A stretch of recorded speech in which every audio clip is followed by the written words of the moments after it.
वृंदावन। यमुना नदी के किनारे पर स्थित वृंदावन एक प्राचीन शहर है। वृंदावन कृष्ण जी की जन्मभूमि मथुरा से 24 किलोमीटर की दूरी पर स्थित है। वृंदावन मुख्य तौर पर कृष्ण जी की बाल लीलाओं के लिए फेमस है। वृंदावन को कृष्ण जी की बाल भूमि भी कहा जाता है, जहां पर कृष्ण जी ने अपना बचपन बिताया था। यहाँ के कण कण में कृष्ण जी बसते हैं। इस वीडियो में मैं आपको वृंदावन के बारे में कंप्लीट इन्फॉर्मेशन दूंगा कि वृंदावन कब जाएं, कैसे जाएं, कितना खर्चा आएगा वृंदावन घूमने का, होटल एंड फूड एक्सपेंस। ये वीडियो एज अ गाइड काम करेगी जब भी आप वृंदावन का ट्रिप प्लान करोगे। वीडियो को पूरा जरूर देखिएगा और चैनल को सब्सक्राइब और बेल आइकन को प्रेस जरूर करें, जिससे कि ट्रैवल फॉर ऑल की सभी इंफॉर्मेटिव वीडियोस की नोटिफिकेशन आपको मिलती रहे। वृंदावन आप बस, ट्रेन और सेल्फ व्हीकल से पहुंच सकते हैं। अगर आप ट्रेन से आ रहे हैं तो आपको आना होगा मथुरा रेलवे स्टेशन। मथुरा से वृंदावन की दूरी 24 किलोमीटर है, जिसे आप शेयर्ड ऑटो या बस से तय कर सकते हैं। अगर आप बस से आना चाहते हैं तो दिल्ली और वृंदावन के आसपास के राज्यों से आपको वृंदावन के लिए डायरेक्ट बस मिल जाएगी। बाय एयर अगर आप आना चाहते हैं तो आप दिल्ली या आगरा की फ्लाइट लेकर आ सकते हैं और आगे का सफर बस या टैक्सी से तय कर सकते हैं। दिल्ली से वृंदावन की दूरी 185 किलोमीटर है, जिसे तय करने में आपको 3 घंटे का समय लगता है और आगरा से वृंदावन की दूरी 70 किलोमीटर है और 1.5 घंटे का समय आपको वृंदावन पहुंचने में लगेगा। यूं तो देश विदेश से आने वाले कृष्ण भक्तों की तादाद पूरे साल ही वृंदावन में लगी रहती है, पर बेस्ट टाइम टू विजिट की बात करें तो सितंबर टू मार्च बेस्ट टाइम होता है वृंदावन आने का। इस टाइम मौसम ठंडा रहता है और बाय वॉक आप वृंदावन घूम सकते हैं। स्टे की बात करें तो वृंदावन में आपको आश्रम, गेस्ट हाउस और होटल हर रेंज में अवेलेबल हो जाएंगे। एवरेज स्टे ऑप्शन की बात करें तो 600 से 1500 की रेंज में एवरेज स्टे ऑप्शन आपको मिल जाएगा। वृंदावन 2 पार्ट में डिवाइड है।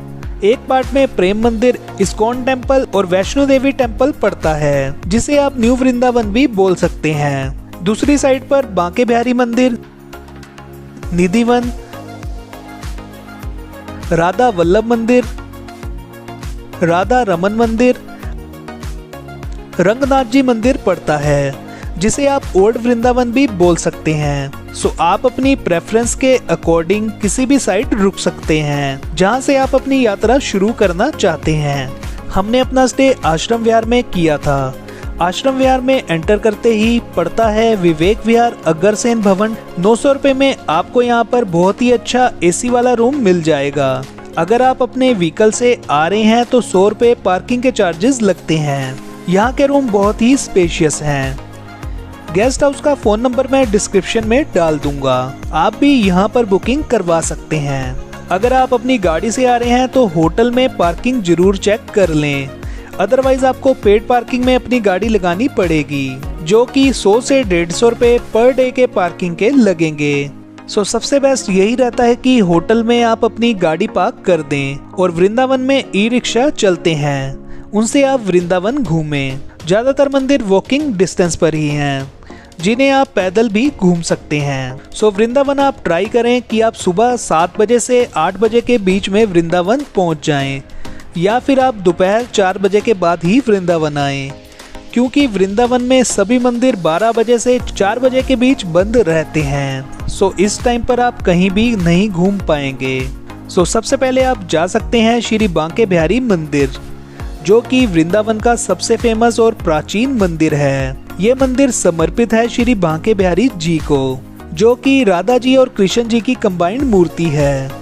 बांके बिहारी जी की मूर्ति पहले निधिवन में प्रकट हुई थी। उसके बाद 1864 में बांके बिहारी जी की मूर्ति को बांके बिहारी मंदिर में स्थापित किया गया। बांके बिहारी मंदिर को स्वामी हरिदास जी ने बनवाया था, जो कि तानसेन के गुरु थे। ये एक ऐसी पवित्र भूमि है जहां आने भर से समस्त पापों का नाश हो जाता है। श्री बांके बिहारी जी के दर्शन के लिए पूरे विश्व भर से श्रद्धालु आते हैं। बांके बिहारी जी मंदिर की टाइमिंग सुबह 8 बजे से 12 बजे और शाम के 5:30 बजे से रात के 9:30 बजे तक की रहती है। आप यहाँ कभी भी आए, आपको श्रद्धालुओं की भीड़ यहाँ पर देखने को मिलेगी। छोटी छोटी तंग गलियों से होकर आपको श्री बांके बिहारी मंदिर पहुँचना पड़ता है। 1 से 2 घंटे आपको मंदिर पहुंचने और मंदिर में दर्शन करने में लग जाएंगे। बांके बिहारी जी को पेड़े का प्रसाद चढ़ता है। आपको मंदिर के बाहर काफी सारी शॉप्स मिल जाएंगी, वहां से आप प्रसाद ले सकते हैं। मंदिर के बाहर ही काफी बड़ी मार्केट है, जहां पर आपको स्नैक शॉप्स मिल जाएंगी और भी कई सारी शॉप्स आपको यहां पर देखने को मिलेंगी, जहां से आपको शॉपिंग भी कर सकते हैं।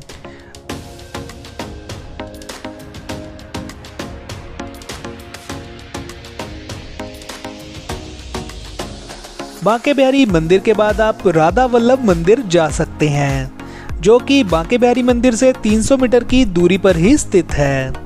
राधा वल्लभ भी बहुत ही प्राचीन मंदिर है। राधा वल्लभ मंदिर में भक्तों को श्री कृष्ण जी और श्री राधा जी दोनों के एक साथ दर्शन होते हैं, लेकिन यहाँ राधा कृष्ण एक युगल जोड़ा है, वो दो नहीं एक ही हैं। राधा में कृष्ण जी और कृष्ण में राधा जी समाहित हैं। इस मंदिर को लेकर एक लोक कथा है कि श्री राधा वल्लभ के दर्शन बहुत दुर्लभ मिलते हैं। प्रभु उसी को दर्शन देते हैं जिसके प्रेम में सच्ची श्रद्धा और प्रभु में जिसकी पूर्ण आस्था हो। श्री राधा वल्लभ मंदिर की सबसे बड़ी मान्यता है कि किसी को भी इनके दर्शन अपनी मर्जी से नहीं होते।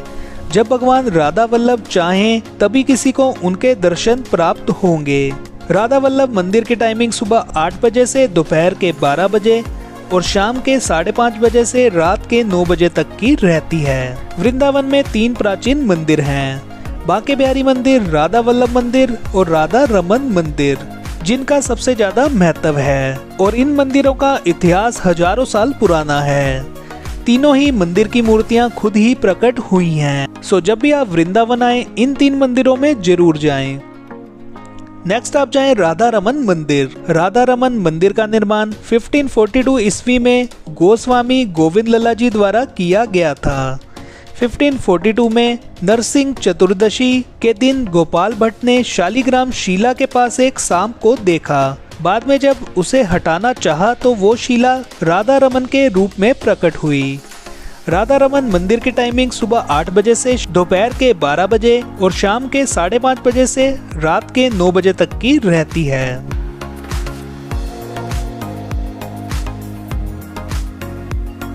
नेक्स्ट आप निधिवन जा सकते हैं। निधिवन राधा रमन मंदिर से 200 मीटर की दूरी पर है। निधिवन वो जगह है जहां कृष्ण जी बंसी बजाया करते थे। निधिवन में तुलसी के पेड़ हैं। यहाँ तुलसी का हर पौधा जोड़े में है। मान्यता है कि श्री कृष्ण जी और राधा जी यहाँ पर रासलीला करने आते हैं और ये तुलसी के पौधे गोपियां बन जाते हैं और सुबह होने पर तुलसी के पौधे में परिवर्तित हो जाते हैं। निधिवन के अंदर ही रंग महल बना हुआ है, जिसके बारे में मान्यता है कि रोज रात को यहाँ पर राधा जी और कृष्ण जी रास रचाने आते हैं। रंग महल में राधा जी और कृष्ण जी के लिए चंदन का पलंग रखा गया है, जिसे शाम 7 बजे ही सजा दिया जाता है। पलंग के बगल में एक लोटा पानी, राधा जी के श्रृंगार का सामान, दातुन संग पान रख दिया जाता है। रंग महल के पट सुबह 5 बजे खुलते हैं। उस समय बिस्तर अस्त व्यस्त, लोटे का पानी खाली, दातुन कुची हुई और पान खाया हुआ मिलता है। रंग महल में भगत केवल श्रृंगार का सामान ही चढ़ाते हैं और प्रसाद स्वरूप उन्हें श्रृंगार का सामान ही मिलता है। निधिवन की टाइमिंग सुबह 8 बजे से दोपहर के 11 बजे और शाम के 5:30 बजे से रात के 7:30 बजे की रहती है। 7:30 के बाद निधिवन में किसी को भी रुकने की अनुमति नहीं है। यहाँ तक कि पशु पक्षी भी 7:30 के बाद निधिवन से चले जाते हैं। उसके बाद आप गोविंद जी टेम्पल जा सकते हैं, जो भगवान कृष्ण के गोविंद देव जी रूप को समर्पित है। इस मंदिर को जयपुर के राजा मान सिंह ने 1590 में बनवाया था। पहले इस मंदिर में 7 फ्लोर हुआ करते थे। इस मंदिर के इतिहास के अनुसार इस मंदिर में रोजाना 50 किलो देसी घी का दिया जला करता था, जिसकी लो आगरा तक दिखाई पड़ती थी। औरंगजेब की नजर जब इस मंदिर पर पड़ी तो उसने कहा, जब पूरे भारतवर्ष में इतनी बड़ी मस्जिद नहीं है तो ये मंदिर कैसे। तब उसने इस मंदिर के ऊपर के 3 फ्लोर तुड़वा दिए। श्री कृष्ण जी ने सपने में मंदिर के पुजारी से कहा कि कल औरंगजेब ये मंदिर तोड़ने आएगा, इससे पहले ही तुम मेरी मूर्तियों को और कहीं स्थापित करा दो। इसके बाद वो मूर्तियां राजस्थान के जयपुर जिले में दूसरे मंदिर में स्थापित करा दी गई, जो आज गोविंद वल्लभ मंदिर के नाम से मशहूर है। मुगल शासन के बाद इस मंदिर में दोबारा मूर्तियां स्थापित की गई और भक्तों के लिए इस मंदिर को खोल दिया गया। यहाँ की टाइमिंग सुबह 9 बजे से रात के 9 बजे तक की रहती है। नेक्स्ट आप जाएं श्री रंगनाथ जी मंदिर।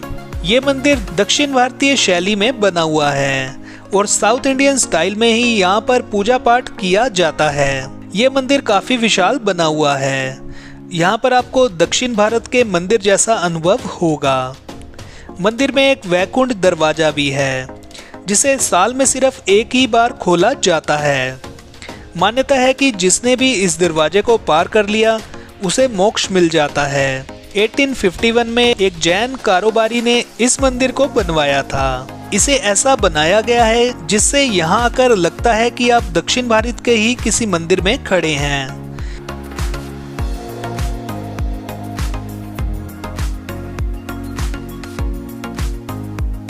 इस मंदिर के मुख्य देवता भगवान रंगनाथ जी हैं, जो कि भगवान विष्णु का ही एक रूप हैं। इस मंदिर में आप भगवान विष्णु की मूर्ति सर्प आदि शेष पर लेटे हुए देख सकते हैं। दूर से ही आप भगवान विष्णु जी के दर्शन कर सकते हैं। ना ही केवल भगवान विष्णु बल्कि इस मंदिर में भगवान नरसिंह, देवी सीता, भगवान राम, भगवान लक्ष्मण, भगवान वेणुगोपाल, हनुमान जी के दर्शन कर सकते हैं। यहाँ मुख्य पुजारी दक्षिण भारतीय के ब्राह्मण हैं। इस मंदिर में गैर हिंदू प्रवेश नहीं कर सकते।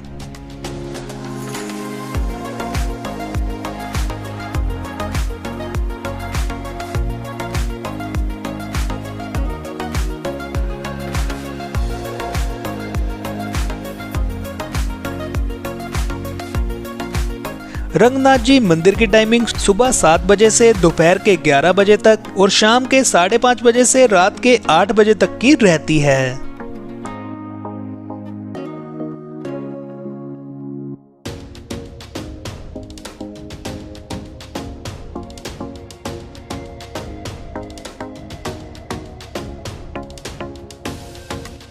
मंदिर में राजसी गोपुरम 6 मंजिला ऊंचा है, जिसे दूर से ही देखा जा सकता है। मंदिर के परिसर में 50 फीट ऊंचा सोने का स्तंभ भी उपस्थित है, जिसे ध्वज स्तंभ कहा जाता है।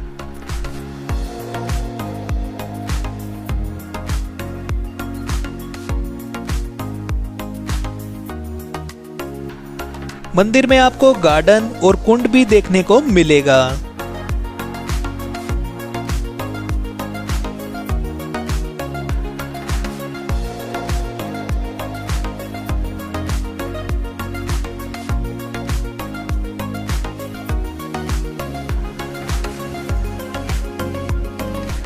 सुबह के टाइम आप ये सभी मंदिर में दर्शन कर लें, फिर आप थोड़ी देर रेस्ट करें। शाम को फिर आप सबसे पहले जा सकते हैं पागल बाबा मंदिर। मान्यता है कि जो कोई भी अटूट विश्वास के साथ आता है वह आशीर्वाद लेकर ही जाता है, कभी खाली हाथ नहीं जाता। 9 मंजिला ये मंदिर बना हुआ है। 1969 में इस मंदिर का निर्माण श्रीमद लीलानंद ठाकुर जी द्वारा करवाया गया था, जिन्हें पागल बाबा भी कहा जाता था। इसकी चौड़ाई करीब 150 फीट और ऊंचाई 221 फीट है। नीचे की तरफ आपको झांकियां यहाँ पर देखने को मिलेंगी। इनको देखने की टिकट 10 रुपए की रहती है। यहाँ पर आप कृष्ण लीला, राम लीला, पागल बाबा लीला की झांकियां देख सकते हैं। यहाँ की टाइमिंग सुबह 8 बजे से शाम के 8 बजे तक की रहती है। हर मंजिल पर आप भगवान के दर्शन कर सकते हैं। इस मंदिर के पीछे की कहानी प्रचलित है कि बांके बिहारी जी का एक गरीब ब्राह्मण बहुत बड़ा भक्त था। एक बार उसने एक महाजन से कुछ रुपए उधार लिए थे और हर महीने उसे थोड़ा थोड़ा करके चुकाता रहता था। जब लास्ट किस्त रह गई तब महाजन ने उसे अदालत नोटिस भेज दिया कि अभी तक उसने उधार चुकता नहीं किया है। ऐसे में ब्राह्मण बहुत परेशान हो गया। उसने महाजन के पास जाकर बहुत सफाई दी, लेकिन महाजन ने एक ना सुनी। कोर्ट में भी ब्राह्मण ने जज से यही कहा कि वो सारे पैसे दे चुका है। तो जज ने पूछा कि आपके पास कोई गवाह है। थोड़ी देर रुककर और सोचकर ब्राह्मण ने कहा, मेरे हिस्से की गवाही बांके बिहारी देंगे। ऐसे में अदालत ने गवाह का पता पूछा तो ब्राह्मण ने बताया बांके बिहारी मंदिर वृंदावन। ब्राह्मण ने बांके बिहारी मंदिर में जाकर कृष्ण जी को कहा कि आपको गवाही देने जरूर आना पड़ेगा। गवाही के दिन सचमुच एक बूढ़ा आदमी जज के सामने बता गया कि पैसे देते समय मैं साथ होता था। साथ ही ये भी बताया कि कब कब रकम वापस की गई है। जब जज ने सेठ का बही खाता देखा तो गवाही सच्ची निकली। जब जज ने ब्राह्मण से गवाही देने वाले बुजुर्ग आदमी के बारे में पूछा तो ब्राह्मण बोले, अरे जज साहब, ये तो मेरे ठाकुर जी थे जो भक्त की दुविधा देख ना सके। इतना सुनने के बाद जज ब्राह्मण के चरणों में लेट गया और अपना घर बार और सारा काम धंधा छोड़कर ठाकुर जी को ढूंढने के लिए निकल गया और फकीर बन गया। जब वो बहुत साल बाद वृंदावन लौटकर आया तो लोग उन्हें पागल बाबा के नाम से जानने लगे। पागल बाबा मंदिर की टाइमिंग सुबह 8 बजे से 12 बजे और शाम के 4 बजे से रात के 8 बजे तक की रहती है।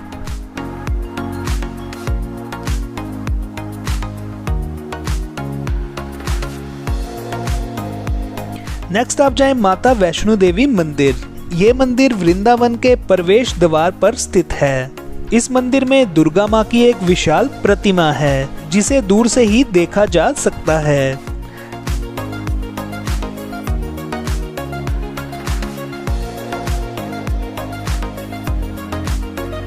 माँ दुर्गा की ये मूर्ति 141 फीट ऊंची है। मूर्ति के बगल में हाथ जोड़े हनुमान जी बैठे हुए हैं और माँ की मूर्ति की ऊंचाई को लेकर इसका नाम Limca book of world record में भी दर्ज है। इस मंदिर की स्थापना जे.सी. चौधरी जी ने करवाई थी। वह महावैष्णु को अपना प्रेरणा स्रोत मानते थे। चौधरी दिल्ली में अपना कारोबार करते थे और हर महीने यहाँ आते रहते थे। श्रद्धालुओं को कोई दिक्कत ना हो इसके लिए उन्होंने मंदिर के साथ में आश्रम भी बनवाया है जहाँ पर कोई भी श्रद्धालु रुक सकता है। इस मंदिर का निर्माण 2003 में शुरू हुआ था और इसे पूरा बनने में 7 साल का समय लगा। मई 2010 में ये मंदिर बनकर तैयार हुआ था। मंदिर के अंदर जाकर आप माता के दर्शन कर सकते हैं।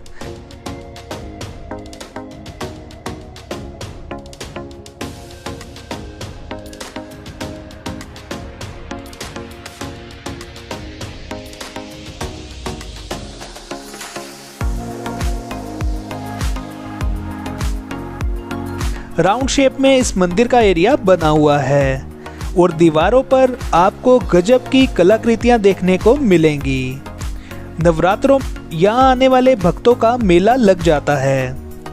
इस मंदिर की टाइमिंग सुबह 7 बजे से दोपहर 1 बजे और शाम के 4 बजे से रात के 8 बजे तक की रहती है।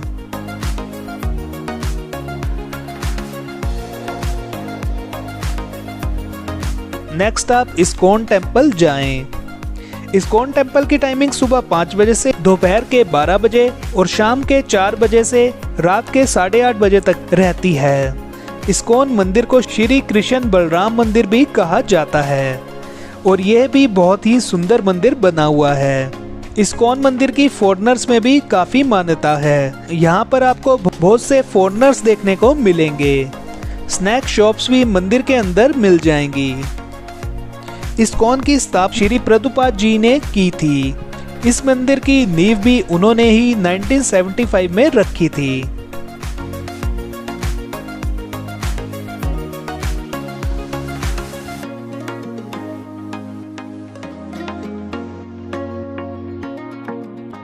उसके बाद आप जाएं फेमस प्रेम मंदिर, जो कि इस्कॉन मंदिर से 500 मीटर की दूरी पर बना हुआ है। इस मंदिर को कृपालु महाराज जी ने 2001 में बनवाया था। प्रेम मंदिर में आप शाम के समय जाएं। रात को इस मंदिर की सुंदरता 4 गुना हो जाती है। ये मंदिर श्री राधा कृष्ण जी की रास लीलाओं के थीम पर बनाया गया है। यहाँ पर आप गोवर्धन पर्वत उठाते हुए कृष्ण जी की झांकी, रास लीलाओं की झांकी और शेषनाग कृष्ण जी के थीम पर बनाई गई कलाकृतियां देख सकते हैं।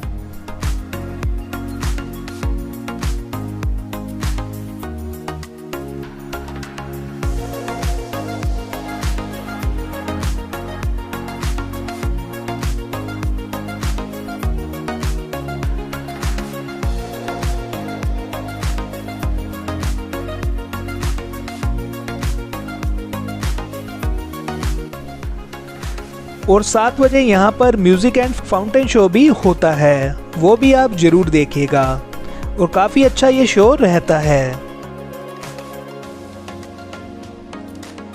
यहाँ पर आप 1 से 2 घंटे स्पेंड कर सकते हैं। प्रेम मंदिर को इटालियन मार्बल से बनवाया गया है। इसकी दीवारों पर आपको कृष्ण जी के जीवन को दर्शाया गया है और काफी अच्छा आपको यहाँ आकर लगेगा। रात के समय मंदिर में बहुत ही अच्छी लाइटिंग की जाती है। नेक्स्ट डे आप चाहें तो अपना ट्रिप एंड कर वापस जा सकते हैं या फिर आप बरसाना, मथुरा या गोकुल घूमने जा सकते हैं। बरसाना, मथुरा और गोकुल की डिटेल वीडियो आपको हमारे चैनल पर मिल जाएंगी।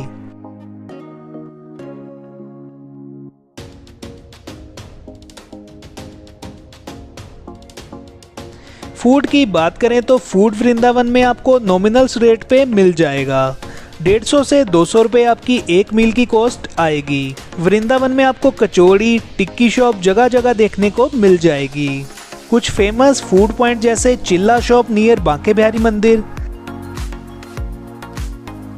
Bharti food and restaurant, Brijwasi आप जरूर ट्राई करें।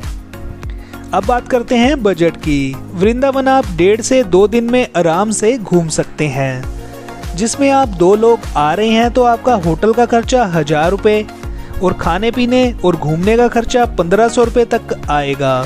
सो इस तरह से आप 2500 से 3000 रुपये में वृंदावन आराम से घूम सकते हैं। इसमें आप अपनी सिटी से आने जाने का खर्चा ऐड कर अपना ट्रिप प्लान कर सकते हैं। सो वीडियो अच्छी लगी तो वीडियो को लाइक, शेयर और चैनल को सब्सक्राइब जरूर करें। मिलते हैं आपसे नेक्स्ट वीडियो में।